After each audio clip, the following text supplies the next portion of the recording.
समुद्री रास्ता खोजा। औपनिवेशिक युग और भारतीय पहचान की खोज। जब अंग्रेजों ने भारत पर शासन करना शुरू किया, तब उन्होंने भारत का अध्ययन भी किया। भाषाओं, धर्मों और परंपराओं का अध्ययन किया गया।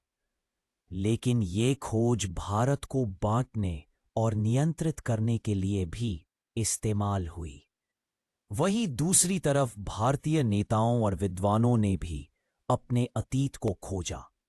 स्वामी विवेकानंद, राजा राम मोहन राय, महात्मा गांधी और जवाहरलाल नेहरू जैसे नेताओं ने भारत की असली पहचान दुनिया को बताई। भारत की खोज। सांस्कृतिक नजरिए से विदेशी लोगों के लिए भारत सिर्फ व्यापार का केंद्र नहीं था।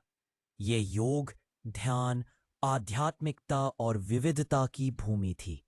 तिब्बत, चीन, जापान और दक्षिण पूर्व एशिया तक भारत की संस्कृति फैली।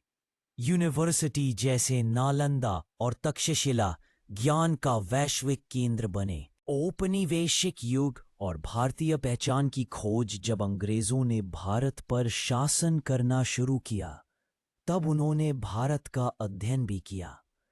भाषाओं, धर्मों और परंपराओं का अध्ययन किया गया। लेकिन ये खोज भारत को बांटने और नियंत्रित करने के लिए भी इस्तेमाल हुई। वहीं दूसरी तरफ भारतीय नेताओं और विद्वानों ने भी अपने अतीत को खोजा। स्वामी विवेकानंद, राजा राम मोहन राय, महात्मा गांधी और जवाहरलाल नेहरू जैसे नेताओं ने भारत की असली पहचान दुनिया को बताई। जवाहरलाल नेहरू की भारत की खोज। भारत की खोज, द डिस्कवरी ऑफ इंडिया, एक प्रसिद्ध पुस्तक है जिसे जवाहरलाल नेहरू ने जेल में लिखा था। इसमें उन्होंने भारत की प्राचीनता, संस्कृति, इतिहास और भविष्य का वर्णन किया। इस किताब ने आधुनिक भारत को अपनी जड़ों से जोड़ने का काम किया। भारत की खोज का असली मतलब। भारत की खोज किसी एक घटना का नाम नहीं है। ये हजारों सालों की यात्रा है। प्राचीन सभ्यता से लेकर आधुनिक राष्ट्र तक भारत की पहचान लगातार बदलती रही है। भारत हमेशा से खुली किताब रहा है, बस बाहर की दुनिया ने उसे अपने अपने नजरिए से खोजा।